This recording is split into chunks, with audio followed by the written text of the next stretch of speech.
Hello everyone, welcome to Chapter 8, Part 1 of Class 6th History NCERT Textbook.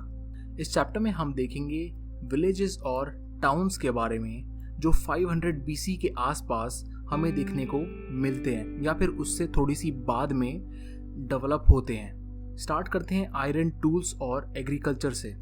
Iron का हमारी daily life में बहुत ज़्यादा यूज़ है और इसीलिए हम कई बार आयरन को ग्रांटेड ले लेते हैं, उसकी हिस्ट्री के बारे में कुछ ज़्यादा नहीं जानते। तो आयरन का जो यूज़ है ना इंडियन सब कॉन्टिनेंट में वो 1000 BC के आसपास शुरू हुआ था। मतलब कि 3000 ईयर्स अगो लगभग आयरन जो है वो एज अ टूल और वेपन यूज़ होने लग गया था। और हमें कैसे पता चलता है इस बात के बारे में? हमें पता चलता है मेगालिथिक बरियल से, जो हमें सर्दर्न इंडिया में देखने को मिले थे इस टाइम के आसपास, यानी 1000 BC के आसपास हमें मेगालिथिक बरियल्स मिले थे। याद करो चैप्टर 4 में ब्रह्मगिरी और आदिचन्नलूर हमने पढ़ा था। इन दो साइट्स पे मेगालिथिक बरियल्स मिले थे और इन बरियल्स में हमें स्केलेटन के साथ में आयरन टूल्स मिले थे। तो इस चीज़ से हमें पता चलता है कि लोगों ने आयरन का यूज़ करना शुरू कर दिया था टूल्स और वेपन्स को बनाने के लिए। इससे पहले बरियल्स में हमें ये आयरन टूल्स नहीं मिलते थे। तो इसका मतलब ये था कि अगर आयरन आपको कहीं मिल ही नहीं रहा है तो मतलब आयरन ऑफ कोर्स यूज़ में नहीं आया है। ठीक है ना, सिंपल सी बात है। तो क्या हुआ फिर ऐसे सेंचुरीज तक आयरन का जो यूज़ है वो बढ़ा धीरे धीरे। फिर 500 BC के आसपास जब महाजनपदा का टाइम आ गया, जब बड़े बड़े महाजनपदा डेवलप होने लगे, तो उस टाइम तक आते आते आयरन का बहुत ज़्यादा यूज़ होने लग गया।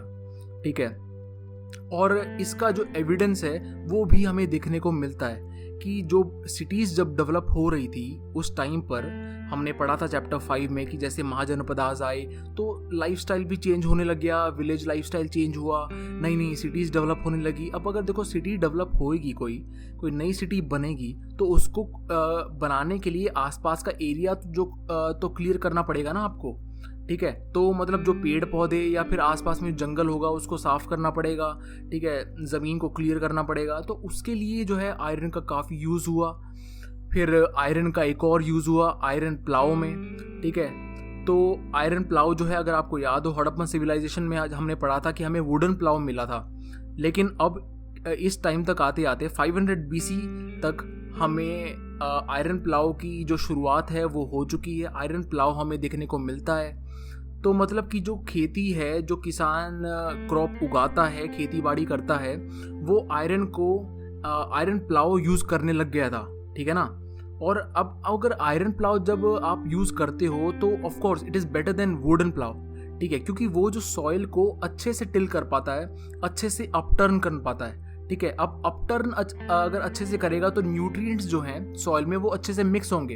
अब अगर न्यूट्रिएंट्स अच्छे से मिक्स होंगे तो ऑफ कोर्स आपका जो सीड है, जो आपका सैपलिंग है, वो हेल्दी रहेगा और अच्छे से डेवलप होगा और आपकी जो एग्रीकल्चरल प्रोडक्शन है उसमें आपको बढ़ावा देखने को मिलेगा।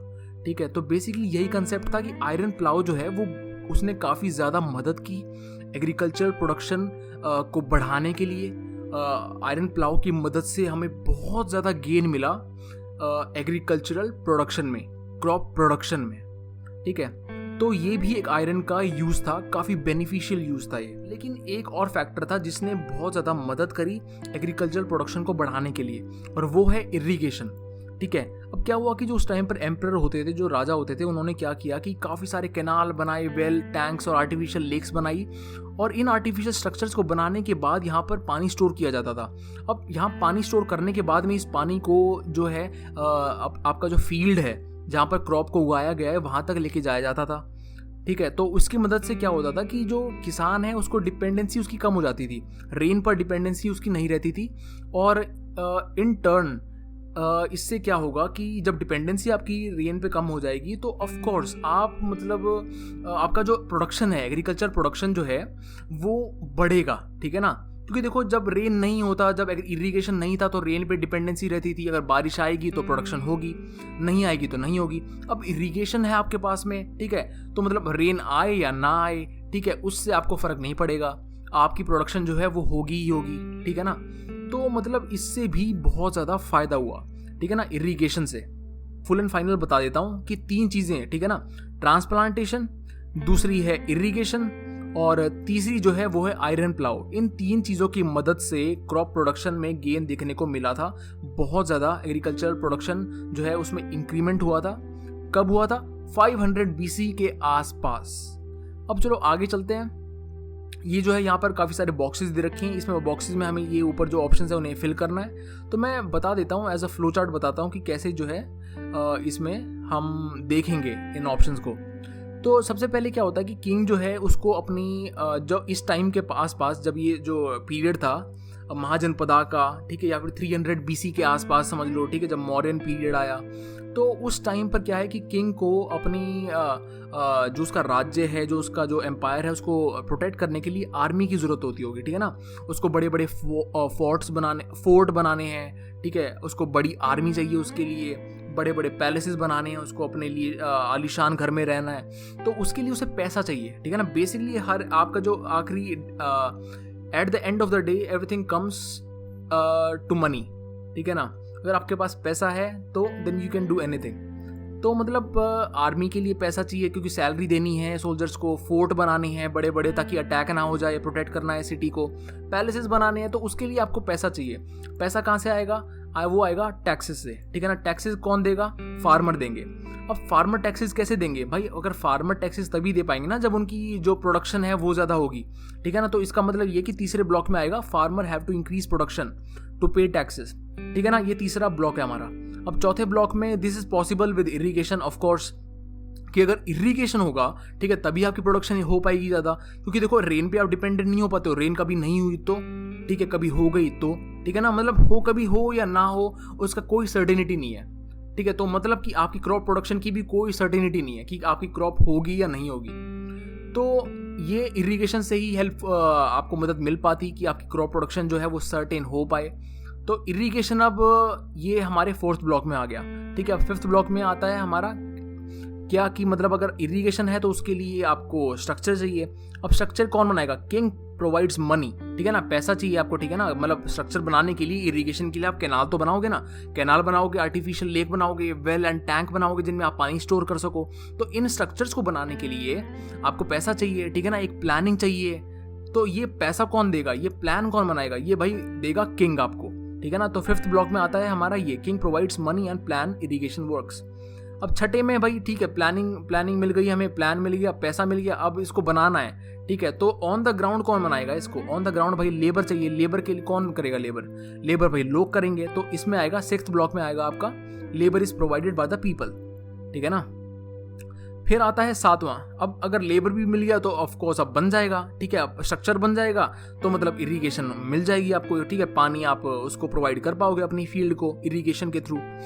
तो अब इरिगेशन जब मिल गई आपको तो प्रोडक्शन इंक्रीज हो जाएगी। 7th ब्लॉक में आप देख रहे होंगे प्रोडक्शन इंक्रीज होगी तो इसका मतलब ये कि रेवेन्यू बढ़ेगा, ठीक है ना, कि आपका प्रोडक्शन बढ़ रही है तो आप टैक्स दोगे तो मतलब किंग का रेवेन्यू बढ़ेगा। और अगर रेवेन्यू बढ़ेगा, ठीक है, अगर किंग के पास ज़्यादा पैसा आएगा तो इसका मतलब ये है कि ठीक है वो आपकी और हेल्प करेगा, ठीक है ना, आपकी और हेल्प करेगा। और ऑफ कोर्स इससे जो है आपका भी एक फ़ायदा है, ठीक है, कि आपकी जो क्रॉप प्रोडक्शन है वो सर्टेन हो पाएगी, ठीक है ना, कि मतलब उसने और स्ट्रक्चर बनाई उसने, ठीक है, और स्ट्रक्चर बनाएगा तो मतलब और इरिगेशन आपको मिल पाएगी आपकी क्रॉप को। और अगर इरिगेशन अगर मिली आपको तो मतलब आपकी क्रॉप प्रोडक्शन सर्टेन है, ठीक है ना। तो मतलब फिर आप फ्री हो जाओगे, फिर रेन पे डिपेंडेंसी आपकी नहीं रहेगी। आई होप बात समझ में आ रही होगी। आगे बढ़ते हैं, अब बात करते हैं गांव की, ठीक है। तो इस टाइम पर जो गांव होते थे, जो विलेजेस होती थी वो कैसी थी, ठीक है। बेसिकली इनको 2 पार्ट में डिवाइड किया गया है, ठीक है ना। एक तो है नॉर्थ इंडिया में विलेजेस, दूसरी है साउथ इंडिया में विलेजेस। पहले बात करेंगे साउथ इंडिया में विलेजेस का। तो इसमें बताया गया है कि बेसिक कम से कम जो है ना 3 टाइप के लोग तो होते ही होंगे गाँव में, ठीक है। मोटे मोटे अगर हम बात करें तो पहले जो लोग होंगे, सबसे पहले होंगे लैंड ओनर, ठीक है, बड़े बड़े जमींदार जिनके पास बहुत ज़्यादा ज़मीन है, ठीक है। तो वो सबसे पहले जो है कैटेगरी होगी लोगों की इन विलेजेस में, ठीक है, साउथ इंडिया में। तो ये जो लार्ज लैंड ओनर्स हैं इनको हम कहते हैं क्या? वेल्ललार, ठीक है ना। वेल्ललार एक तमिल टर्म है जो हमें मिलती है संगम लिटरेचर से, ठीक है ना। संगम लिटरेचर के बारे में अभी बाद में बात करेंगे, लेकिन संगम लिटरेचर से बस ये जान लो कि संगम लिटरेचर जो है उससे हमें पता चलता है कि वेल्ललार जो है वो डिनोट करता है लार्ज लैंड ओनर्स को जो विलेजेस में रहते थे साउथ इंडिया की, ठीक है ना। बात ध्यान में रखना, साउथ इंडिया की विलेजेस हैं, ये नॉर्थ इंडिया की नहीं है। तो साउथ इंडिया की विलेजेस में हमने देख लिया लैंड ओनर्स के बारे में, जिनको कहते हैं हम वेल्लालार। अब बात करते हैं ऑर्डिनरी मैन के बारे में। जो ऑर्डिनरी मैन है, जिसके पास इतनी ज्यादा जमीन नहीं होती थी, ऑफ कोर्स वो इंडिपेंडेंट तो होता होगा, ठीक है, वो फार्मर इंडिपेंडेंट तो होगा, लेकिन उसके पास इतनी ज्यादा जमीन नहीं होगी, थोड़ा बहुत उसके पास टुकड़ा होगा जमीन का जिससे वो अपना गुजारा चला लेता होगा। तो वो जो है, वो ऑर्डिनरी मैन, जो कॉमन मैन है, उसको कहते होंगे उज्जावर, ठीक है ना। उज्जावर ये भी तमिल टर्म है, ठीक है। तो बात समझ में आ रही होगी। बात याद रखना, ये जो टर्म है बहुत इंपॉर्टेंट है, एग्जाम में जरूर आती है ये, यूपीएससी में तो, प्रीलिम्स में तो आती ही आती हैं, कोई ना कोई तो उठा के दे ही देते हैं। तो याद रखना, ये काफी इंपॉर्टेंट टर्म्स हैं। ऑर्डिनरी प्लाउमैन, ठीक है, उनको कहते हैं उज्जावर। अब तीसरे हैं लैंडलेस लेबरर्स, ठीक है। लैंडलेस लेबर जिनके पास खुद की जमीन नहीं है, वो दूसरे की जमीन पे काम करते हैं, ठीक है ना। जो लैंड ओनर हैं बड़े बड़े विल्लालार, उनको हायर कर लेंगे, ठीक है, कि भाई तुम हमारी जमीन पर काम करो क्योंकि तुम्हारे पास खुद की जमीन तो है ही नहीं। तो ये इनको कहते हैं कदाईसीआर, ठीक है ना। लैंडलेस लेबरर को सदर्न इंडिया में, सदर्न इंडिया की विलेजेस में लैंडलेस लेबरर्स को कहते हैं कदाईसीआर। और जो स्लेव्स हैं उनको कहते हैं आदिमाई। कहाँ पर? साउथ इंडिया की विलेजेस में, ठीक है ना। ये सारे तमिल टर्म हैं, वेल्लालार, उज्जावर, कदाईसीआर, आदिमाई, ये तमिल टर्म्स हैं जो हमें मिलती हैं संगम लिटरेचर से, हमें पता चलता है इन टर्म्स के बारे में, ठीक है। अब आगे बात करते हैं नॉर्थ इंडिया में जो विलेजेस हैं उनके बारे में। अब नॉर्थ इंडिया में जो विलेज है, ठीक है, उस विलेज का जो हेड होता था उसको कहते थे ग्राम भोजक, ठीक है। अब वो जो ग्राम भोजक था वो कौन होता होगा, ठीक है। वो अब ऐसा नहीं कि भाई बहुत ब्रेव है या बहुत सारी मेरिट है उसके अंदर, काफ़ी मतलब एक लीडर है वो, ऐसा कुछ नहीं। जिसके पास सबसे ज़्यादा ज़मीन है भाई, जिसके पास सबसे ज़्यादा ज़मीन है तो मतलब जिसके पास सबसे ज़्यादा पैसा है, वो बन जाएगा भाई ग्राम भोजक, ठीक है ना। उसको बना देंगे हेडमैन कि भाई आपके पास सबसे ज़्यादा ज़मीन है, ठीक है, तो आप मतलब भाई हमारे लीडर हो, ठीक है ना, आप हमारे जो हमारा गाँव है उसके आप हेडमैन हो, ठीक है। तो वो बन जाता था भाई ग्राम भोजक। अब ये जो पोजीशन होती थी, ये होती थी हेरिडिटरी, मतलब कि भाई ग्राम भोजक जिसके पास है अभी जो पोजीशन, अब उसका बेटा ही ग्राम भोजक बनेगा उसके बाद में, ठीक है ना, और कोई नहीं बनेगा। हेरिडिटरी पोजीशन है मतलब, ठीक है ना, मेरिट के बेस पर नहीं है, चाहे कितना ही नालायक हो वो उसका बेटा, फिर भी वही ग्राम भोजक बनेगा, समझ रहे हो। तो मतलब ये कुछ ऐसा सिस्टम था। अब इसके बाद में क्या होता था कि जो ग्राम भोजक था, इसके पास इतनी ज्यादा जमीन है तो ऑफकोर्स खुद तो काम करेगा नहीं है, ठीक है ना। वैसा ही सिस्टम है जैसे साउथ इंडिया में है कि भाई ये हायर कर लेते थे लैंडलेस लेबरर्स को, स्लेव्स को हायर कर लेते थे और भाई इनको काम कराते थे अपने जमीन पे कि तुम हमारी जमीन पर मतलब खेती बाड़ी करो, काम करो, ठीक है ना। और फिर ये जो राजा होता था, ठीक है, उस टाइम पर जो किंग होता था, जो एम्परर होता था, अब देखो इतना ज्यादा जब ज्यादा पावरफुल बंदा है, ठीक है, इतना ज्यादा पावरफुल आदमी जो है, विलेज का हेडमैन जो है, वो इतना पैसा है उसके पास में, तो ऑफ कोर्स किंग की नजरों में भी होगा वो, ठीक है ना, किंग की नजरों में भी आएगा और किंग भी जो है उसको रिस्पेक्ट करेगा, ठीक है, और उसी से ही टैक्स लेगा गांव का, ठीक है। उसको ड्यूटी दे देगा कि भाई तू पुलिस भी बन जा, तू ही जज बन जा, ठीक है, तू ही डिसीजन ले लियो सारी विलेज के, बस मुझे टैक्स चाहिए, ठीक है ना, मुझे टैक्स दे दियो यहाँ से कलेक्ट करके। तो इसीलिए वो जो ग्राम भोजक था वही जज था, वही ज्यूरी था, वही पुलिस था, सारे काम भाई वही करता था, ठीक है। तो सारी जो पावर है वो सब कुछ उसके हाथ में ही था, बस उसको जो है टैक्स देना होता था किंग को कलेक्ट करके, ठीक है। क्योंकि भाई राजा जो है वो हर एक बंदे के पास तो जाएगा नहीं कि भाई आप मुझे टैक्स दो, आप भी दो, तो वो एक ड्यूटी दे देता था ग्राम भोजक को कि भाई तू सबसे कलेक्ट कर और तू मेरे को दे। ये थी भाई ग्राम भोजक की ड्यूटी, ठीक है ना। अब ग्राम भोजक के बाद में आते हैं इंडिपेंडेंट फार्मर, ठीक है, जो हमारे सदर्न इंडिया में थे उज्जावर, जिसको हम उज्जावर कहते हैं। तो वो वैसे ही मतलब अगर उसका कंपैरिजन करें, ठीक है, उसके ही अगर लेवल पर अगर हम बात करें तो नॉर्थ इंडिया की विलेजेस में हम ऐसे इंडिपेंडेंट फार्मर्स को कहते थे गृहपति। तो ये जो गृहपति होते थे ये इंडिपेंडेंट फार्मर होते थे, ठीक है ना। इनके पास जो है अपनी खुद की जमीन होती थी, जैसे उज्जावर के पास में होती थी सदर्न इंडिया की विलेजेस में, और ये उस ज़मीन को उस पर खेती बाड़ी थोड़ी बहुत कर लेते थे और उससे अपना गुजारा चला लेते थे, मतलब स्मॉल लैंड ओनर, ठीक है ना। वही मैंने पहले भी बताया था, स्मॉल लैंड ओनर्स होते थे ये, जिनके पास छोटा सा टुकड़ा होता था ज़मीन का। अब उसके बाद में आते हैं तीसरी कैटेगरी के लोग, वही जैसे हमने वहाँ पे बात करी थी लैंडलेस लेबरर्स और स्लेव्स, ठीक है ना, जिनको नॉर्थ इंडिया में कहते हैं दास कर्मकारा। तो ये जो लोग थे, ठीक है, जो ये मेन और विमेन थी, ठीक है, जिनके पास लैंड नहीं होती थी, लैंडलेस लेबरर थे, जो स्लेव्स थे, उनको कहते थे दास कर्मकारा नॉर्थ इंडिया की विलेजेस में, ठीक है। जो कि दूसरों की विलेजेस जो दूसरों के फील्ड पे काम करके अपना गुजारा चलाते थे, ठीक है ना। दूसरों के लिए काम करते थे, दूसरों की फील्ड पे काम करते थे, और फिर जो थोड़ा बहुत शेयर जो है उनको एज अ सैलरी दे दिया जाता था। अब ये तो हमने बात करी फार्मिंग के बारे में, लेकिन इसका मतलब ये नहीं है कि सिर्फ फार्मर ही फार्मर थे। उस टाइम पर और भी लोग होंगे, ठीक है ना, और भी क्राफ्ट पर्सन होंगे विलेजेस में जो अलग अलग काम करते होंगे। अब ये नहीं कि आप बस खेती बाड़ी करोगे, ठीक है ना। जैसे कि कारपेंटर है या ब्लैक स्मिथ है, वीवर है, कोई कपड़े सील रहा है, ठीक है, कोई बकेट बना रहा है, ठीक है ना, हैंड वूवन बकेट्स, ठीक है। तो अलग अलग जो काम है वो लोग करते थे। अब बात करते हैं तमिल कंपोजिशन के बारे में। जो अर्लीस्ट तमिल कंपोजिशन हमें देखने को मिलती है, जो अर्लीस्ट वर्क है तमिल लैंग्वेज में, उसको हम कहते हैं संगम लिटरेचर, ठीक है ना। जो तमिल लैंग्वेज का, तमिल भाषा में सबसे अर्लीस्ट जो पहला काम हमें देखने को मिलता है, जैसे कि हमने हिंदुइज्म में हमने देखा था कि जो अर्लीस्ट जो संस्कृत के जो टेक्स्ट हैं, ठीक है ना, संस्कृत लैंग्वेज में अर्लीस्ट जो टेक्स्ट हमें देखने को मिलते हैं वो है वेदास। ऐसे ही तमिल लैंग्वेज में अर्लीस्ट जो टेक्स्ट है, अर्लीस्ट जो वर्क है, उसे कहते हैं हम संगम लिटरेचर, ठीक है ना, जो कंपोज करी गई थी 300 BC के आसपास।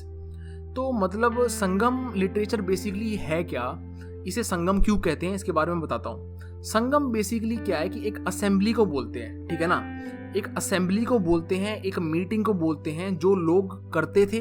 कहाँ करते थे? मदुराई में, ठीक है ना। मदुराई है साउदर्न इंडिया में, तमिलनाडु में एक सिटी। तो मदुराई में जो है ये मीटिंग होती थी, असेंबली होती थी, जिसमें जो पोएट्स हैं, ठीक है ना, जो अलग अलग जगह से जो पोएट्स हैं साउदर्न इंडिया के, वो मिलते थे और जो ये लिटरेचर है इसकी कंपोजिशन करते थे, ठीक है ना। अलग अलग वर्ड्स जो हैं उन्हें ऐड करते थे, अलग अलग जो लिटरेरी कंपोनेंट्स हैं इसमें ऐड करते थे। तो ये जो पोएट्स की असेंबली होती थी, ठीक है, जो पोएट्स की जो मीटिंग होती थी, इसे कहते थे संगम, ठीक है ना। तो इस संगम से जो लिटरेचर बना, इन पोएट्स ने जो लिटरेचर बनाया उसे कहते हैं संगम लिटरेचर। इस टेक्स्ट से क्या पता चलता है? इस टेक्स्ट से हमें पता चलता है साउदर्न इंडिया के लाइफस्टाइल के बारे में, उनका जो किंगडम में, अपने अपने किंगडम्स में उनकी जो लाइफस्टाइल थी, कैसा सोशल लाइफ थी, कैसी पॉलिटिकल लाइफ थी, इन सभी चीज़ों के बारे में हमें पता चलता है संगम लिटरेचर से। और हमने थोड़ी देर पहले ही पढ़ा था भी कि जो नॉर्थ इंडिया और साउथ इंडिया की जो विलेजेस हैं उनके बारे में जो उनके जो टर्म्स हैं वो हमें कहाँ से मिलते हैं? संगम लिटरेचर से मिलते हैं, ठीक है ना। तो संगम लिटरेचर में बताया गया ये बात। आई होप बात समझ में आ रही होगी। आगे बढ़ते हैं जातका के ऊपर। देखो, जातका जो है वो बेसिकली स्टोरीज होती है, ठीक है ना, जो स्टोरीज लोगों में चल रही होती हैं उस टाइम पर। अब हम यहाँ पर बात करेंगे कि सिटीज़ के बारे में, जो सिटीज़ थी उस टाइम पर डेवलप हो रही थी, उसके बारे में हमें कैसे पता चलता है। देखो, सबसे पहली बात तो है कहानियों से, ठीक है। लोगों के बीच में जो कहानियाँ चल रही हैं, जो बातें चल रही हैं, एक बंदा दूसरे को बताएगा, दूसरा चौथे को बताएगा। तो ऐसी जो कहानियों से हमें पता चलता है कि हाँ, ऐसी ऐसी लाइफस्टाइल थी, ठीक है ना। अब ये कहानियाँ कहाँ लिखी जाती थी? ऑफ कोर्स अब जो लोग उस टाइम पर थे वो जिंदा तो है नहीं यहाँ पर, ठीक है ना, वो तो अब मर चुके हैं कब के। लेकिन जो कहानियाँ हैं वो लिखी गई थी, वो नोट डाउन करी गई थी। कौन करता था उनको नोट डाउन? Buddhist Monks. और उन कहानियों को क्या कहते हैं? जातकास, ठीक है ना। जातका कहते हैं, जातका स्टोरीज, जिनको बुद्धिस्ट मॉन्क जो है नोट डाउन करते थे और वो प्रिजर्व करी गई हैं। और वो जो कहानियां हैं उनकी मदद से हमें उस टाइम की जो सिटीज हैं उनके बारे में पता चलता है। वन ऑफ द सोर्सेज हैं ये, वन ऑफ द सोर्सेज, ठीक है ना। और भी सोर्सेज हैं। तो ये हो गई जातका के बारे में। और यहाँ पर एक एग्जाम्पल भी दे रखा है, एक पुअर वाइज मैन की एक स्टोरी है, एक जातका स्टोरी है। लेकिन मैं बता दूं कि स्टोरी तो एक हो गया, ठीक है, स्टोरी तो एक हमारा सोर्स हो गया। दूसरा सोर्स कौन सा है? ट्रैवलर्स, जिनके अपने अकाउंट थे कि भाई किसने ट्रैवल किया, उसने अपना एक अकाउंट लिख दिया, ठीक है, कि भाई मैं ऐसे गया वहां पर, ऐसी ऐसी वो सिटी थी, ऐसा ऐसा वहां पर हुआ, ऐसे लोग रहते हैं। तो उसका एक अकाउंट भी एक सोर्स है उस स्टोरी के बारे में, उस सिटी के बारे में जानने के लिए, ठीक है ना। जो कि बहुत बार होता था, मतलब ट्रैवलर्स ट्रैवल करते थे, ट्रैवलर सेलर दूसरे लैंड से, ठीक है, वहां पर आते हैं और वो अपना अकाउंट जो है वो नोट डाउन करते हैं, ठीक है ना। तो वो भी एक अच्छा सोर्स है। तीसरा सोर्स जो है वो है स्कल्पचर, आर्कियोलॉजी, कि भाई जो ये आर्टिस्ट हैं, ठीक है ना, वो ब्यूटीफुल स्कल्पचर जो है वो क्रिएट करते हैं दीवारों पर, ठीक है, रेलिंग्स पर। और उस स्कल्पचर में वो क्या क्रिएट करते हैं? सिटी के लाइफ, ठीक है, सिटी का इंसिडेंट, कोई विलेज का इंसिडेंट हो गया, कोई फॉरेस्ट का इंसिडेंट हो गया। तो वो जब वो स्कल्प करते हैं उस पर, ठीक है ना, वॉल पर हो गया या वुड पर हो गया, स्टोन पर हो गया, तो उसकी मदद से भी हमें पता चलता है कि हाँ भाई, अच्छा ऐसा ऐसा होता था, ऐसी ऐसी जो है वो सिटी लाइफस्टाइल होती थी। तो स्कल्पचर भी एक बहुत अच्छे सोर्स है, ठीक है ना, सिटी की जो लाइफस्टाइल है उसको पता करने के लिए। अब जो इस टाइम पर मोस्ट ऑफ द सिटीज जो डेवलप हो रही थी ना, जैसे मैंने पहले भी बताया कि ये महाजनपदास का टाइम था, ठीक है ना, महाजनपदास इस टाइम पर जो है वो डेवलप हो रहे थे। तो जितनी भी इस टाइम पर सिटीज डेवलप हो रही थी वो महाजनपदा की कैपिटल्स थी, ठीक है ना, कि बड़े बड़े किंगडम्स की जो ये एम्पायर हैं जो ये बिल्डअप हो रहे थे, इनकी कैपिटल्स थी जो डेवलप हो रही थी इस टाइम पर, ठीक है।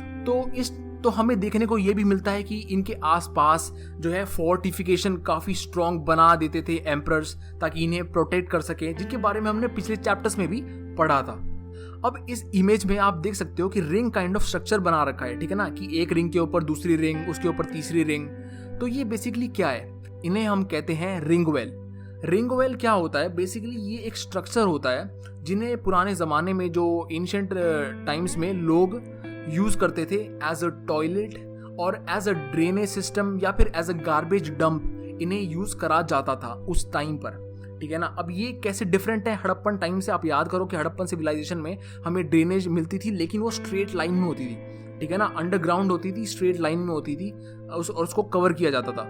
लेकिन अब इसमें देखो कि ये जो रिंग वेल हैं इन्हें कैसे बनाया गया है, ठीक है ना, ये हर एक घर में होते हैं, हर एक घर में आपको देखने को मिलेंगे ये रिंग वेल, और इन्हें यूज़ करा जा सकता है एज अ टॉयलेट, या फिर इसमें कूड़ा कचरा फेंकने के लिए इन्हें यूज़ कर सकते होंगे, या फिर इन्हें खोदा जाता होगा नीचे तक, और एज अ ड्रेन इसको यूज़ भी करा जा सकता होगा। अब ये जो राइट साइड में आपको इमेज दिख रही है, ये एक स्कल्पचर है जो हमें मिला है सांची से। सांची कहाँ है? सांची है मध्य प्रदेश में। सांची एक बहुत ही फेमस साइट है जहाँ पर हमें काफ़ी सारे स्तूपास मिलते हैं बुद्धिज़्म से रिलेटेड, जहाँ पर गौतम बुद्धा और उनके जो फॉलोअर्स हैं उनके रेलिक्स, उनके जो एशेज हैं दफनाए जाते हैं स्तूपास के नीचे।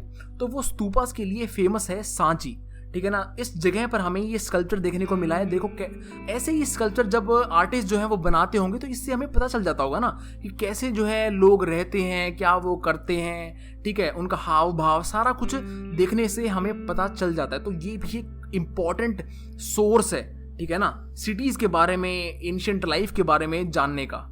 जो उस टाइम पर पैलेसेस होते थे, जो मार्केट होती थी, बाजार होते थे जहाँ पर ट्रेडिंग होती थी, या फिर आम लोगों के घर जहाँ पर लोग रहते थे, उनके हमें रिमेन्स बहुत ही कम मिले हैं, ठीक है। और वो इसीलिए हमें कम मिले हैं क्योंकि या तो वो मड के बनाए जाते होंगे या फिर वो वुड के बने होंगे, क्योंकि अगर कोई चीज़ वुड की बनी हो तो वो कमज़ोर होती है, ठीक है ना, इतने ज़्यादा टाइम तक वो लास्ट नहीं कर पाती। मिट्टी की चीज़ इतने टाइम तक लास्ट नहीं कर पाती। तो इसीलिए वो जो स्ट्रक्चर्स हैं हमें बहुत ही कम देखने को मिलते हैं। उनके जो रिमेन्स हैं, जो पैलेसेस के जो रिमेन्स हैं, ठीक है, वो हमें बहुत ही कम देखने को मिलते हैं। तो ये यहाँ पर बताया गया है। और काफ़ी सारी ऐसी साइट्स भी हैं जो अभी तक डिस्कवर नहीं हुई हैं। आर्कियोलॉजिस्ट काम कर रहे हैं, ऐसा नहीं कि हमने सब कुछ डिस्कवर कर लिया है, हम अब भी डिस्कवर कर रहे हैं। आर्कियोलॉजिस्ट जो है अब भी काम कर रहे हैं। अब एक और तरीका जो है मैंने बताया था पहले, वो है ट्रैवलर्स का अकाउंट। उनके अकाउंट से भी हमें सिटी लाइफ के बारे में बहुत ज़्यादा पता चलता है। और ऐसा ही एक ग्रीक सेलर था जिसका हमें नाम नहीं पता, लेकिन उसका जो अकाउंट है उससे हमें पता चलता है एक इम्पॉर्टेंट सिटी के बारे में जिसको हम कहते हैं भारूच, और जिसका ग्रीक नेम है बेरीगेजा।